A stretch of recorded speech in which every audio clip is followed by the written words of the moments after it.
and the person should take 40%. This is what is happening. You cannot tell me that they've gone the long haul. The long haul is what we are supposed to see in court, for the court to say that yes, this person has stolen money from the state, and for that matter, consequential punishments will be given to such person. That's not what we are seeing from this government. Are you going to boycott today's proceedings? We've had hints of that. It's a likelihood. I don't see why we should stay on this floor of the House for the NDC to come and lie to us again. If they have any better thing to do, or if they have any good policies to tell the people of Ghana, they should honor their promises that they gave to the people of Ghana.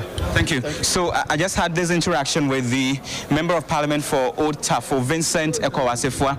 He says there is a likelihood they would boycott proceedings because they do not see the need to stay for the NDC, in his own words, to lie to Ghanaians about what they claim to have achieved over the period. Let me try to engage a number of members of Parliament who are around to gauge their mood and what their expectations are for today. But what we know is that largely the minority side is of the view that there is not much that has been done.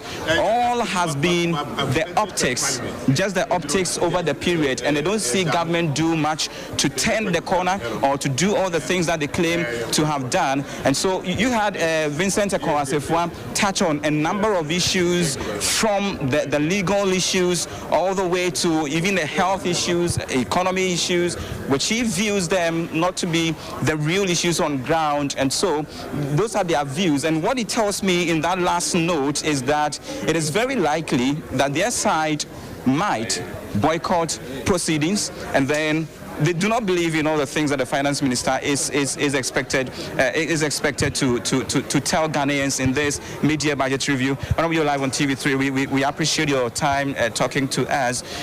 What do you expect? Thank you very much, and good morning to your viewers. I think that we must be honest.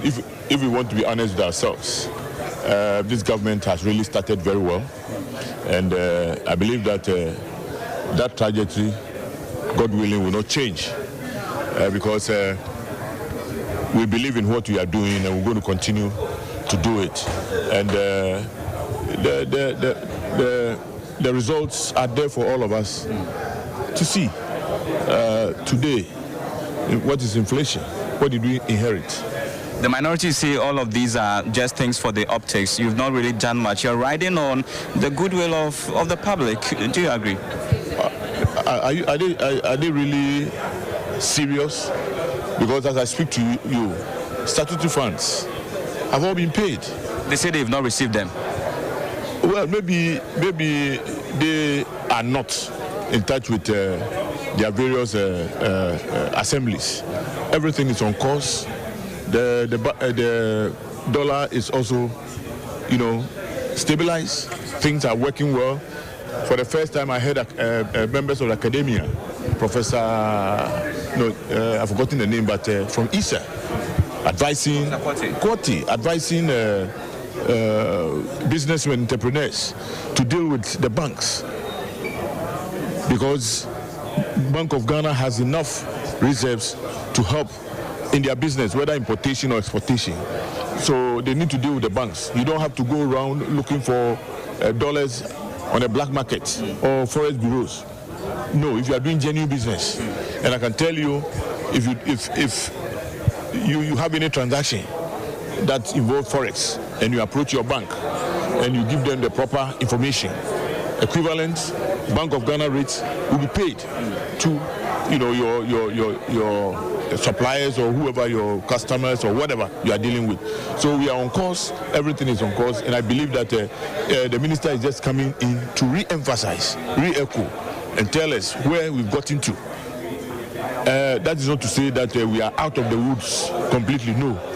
We are on a track, on a trajectory of recovery, and I believe that if we keep this discipline and the way we are going, Ghana we'll come out of, the difficulties that we inherited. But also because, Mr. Okrate, because you're also the Deputy Minister for the Interior, let me just seize the opportunity to ask you a few of the issues around some of these conflicts that we are recording, the issues thereof. What are you doing to address some of them? My position is that we have we are put in place various teams that are working on what is happening.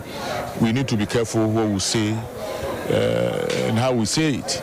So what I can say now is that the 2-4 group is working. The military is also doing their best. The police, everything is being properly coordinated.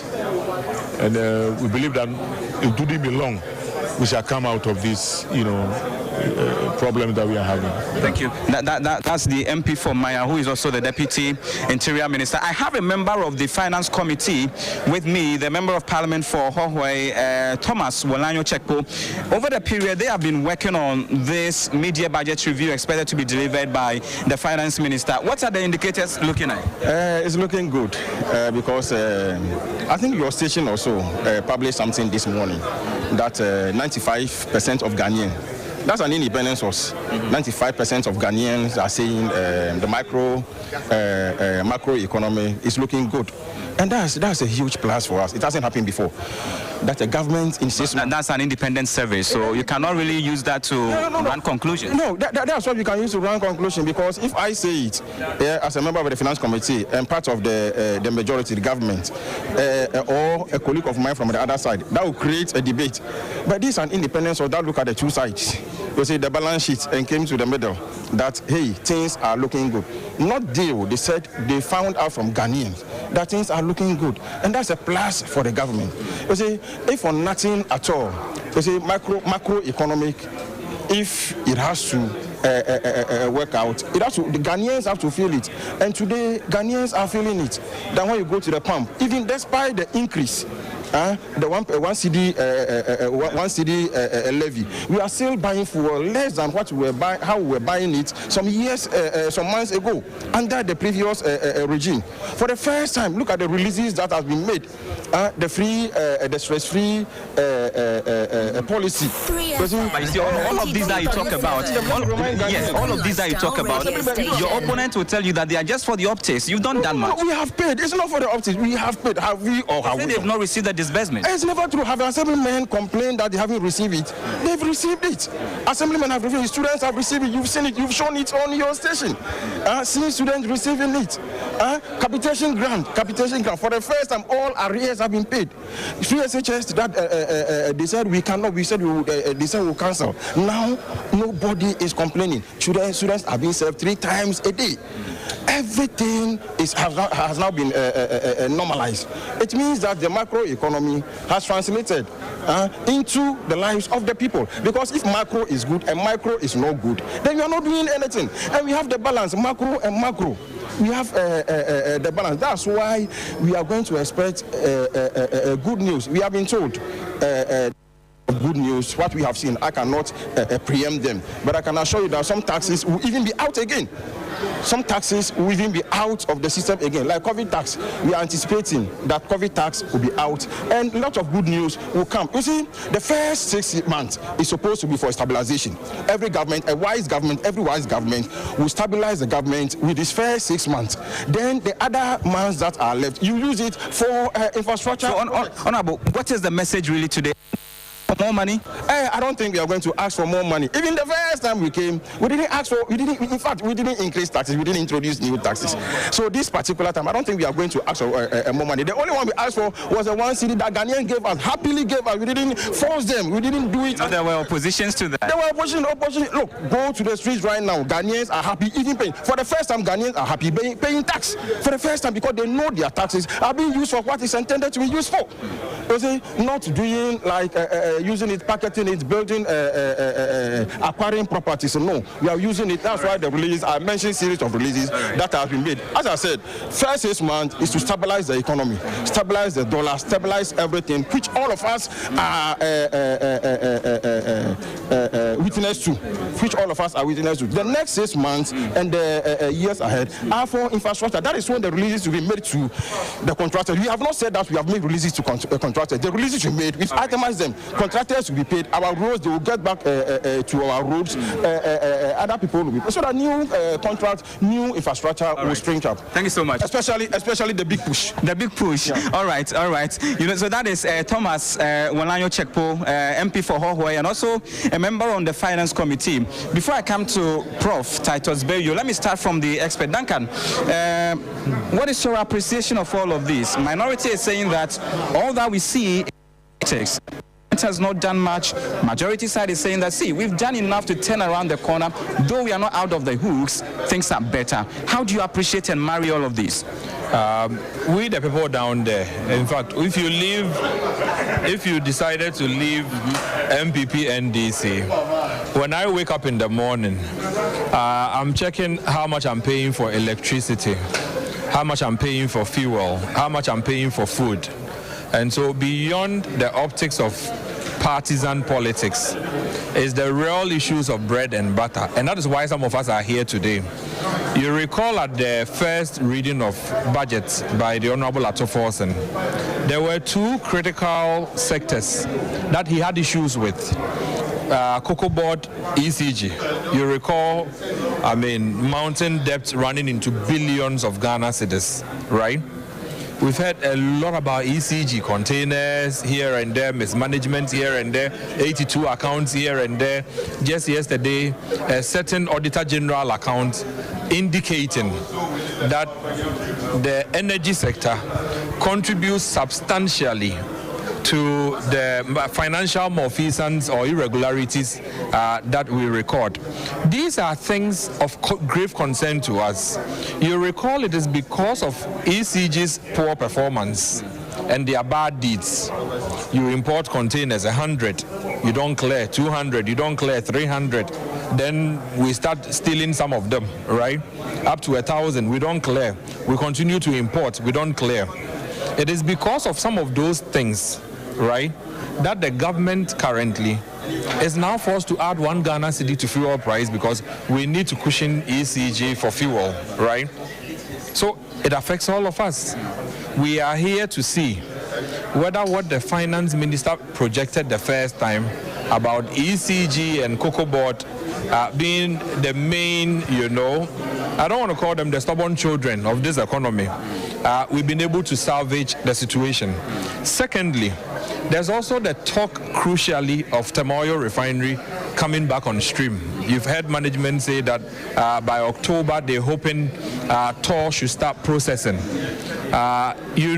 Between you and I, that the germane issue affecting TOR now is a debt over 500 million USD. If you do not have the central government do anything about this debt, if you don't get the central government come in to say that, look, we are swapping your debt with some equity or something or some bonds or something so that other private partners can bring you cargo, you would simply be here talking about TOR. We'll hear promises like we had previously and nothing will change. So we are here to see whether the finance ministry, the government has any plan or policy to get TOR back to working. Beyond that, we'll look at the 1 Ghana cedi, whether there's a sunset clause or not. Thereafter, we'll come back and that sunset clause really brings issues sometimes whenever it comes up. I might probably come back to you, Duncan. I have Professor you here. You are a key player in the health sector. Your government is seeking to, the Ghana Medical Trust Fund bill has already been passed. Minority is raising questions about the 20% outsourcing from the NHIF, for instance. Where do we stand in all of this today? All right, so I am in a very excited 3FM 92.7. Our finance minister and his team. It is the reason why I'm here, and I'm excited because I'm looking forward to another magic from the finance minister. The finance minister came the first time, made some emphatic statements. People were wondering where he was going to get money to finance all of that, and he did it. We promised the people of Ghana we were going to take care of their non-communicable diseases at a level that NHIS cannot cover. And that's where the Ghana Medical Trust Fund comes in, Mahama Care. We have successfully launched, passed the bill, awaiting presidential assent. And this happened uniquely before this budget review. But for this current budget review, I don't think we should be worried so much. We had the last budget when, like March, so it's not up to 6 months. But every Ghanaian can already feel the budget is not what is mentioned in the papers. The budget is what you leave. What is your average trotro fare today? How much do you buy goods today? How much are you paying for electricity today? But basic city to dollar exchange rate, what is it like? And all of us can tell where we are as a country.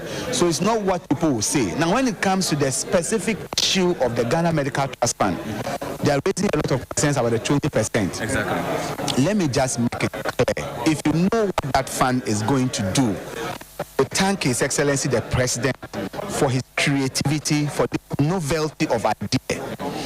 20% from National Health Insurance Fund, going to make sure that Ghanaians who are diagnosed with cancers, kidney failure, who may need a kidney transplant, when we get to a point who may need liver transplant, which is not covered by insurance, money invested to take care of these people. When you get to that level, you don't go on a media appeal, and depending on who your friends are, you're able to raise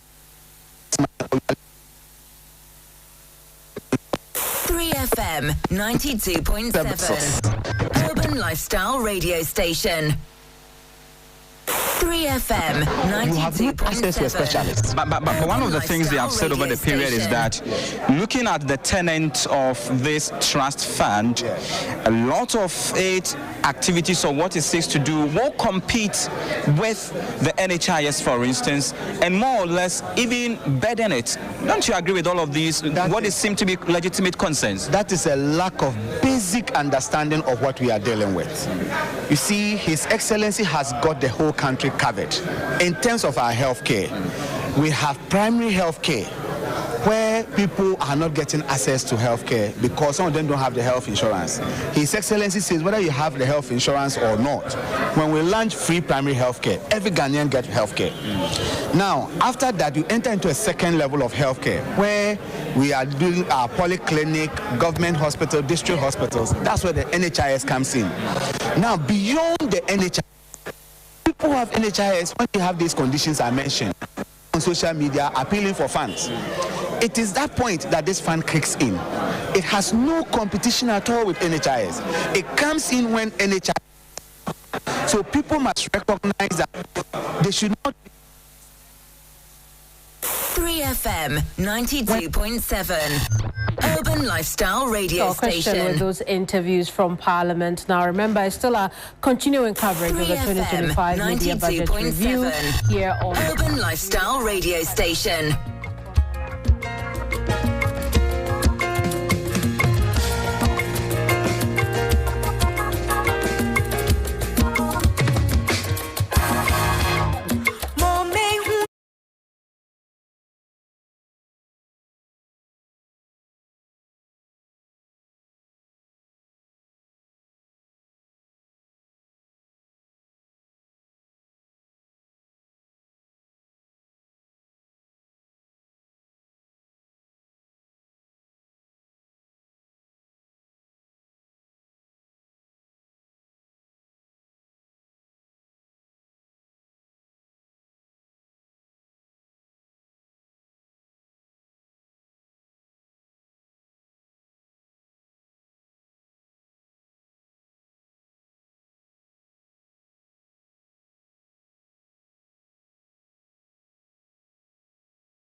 station.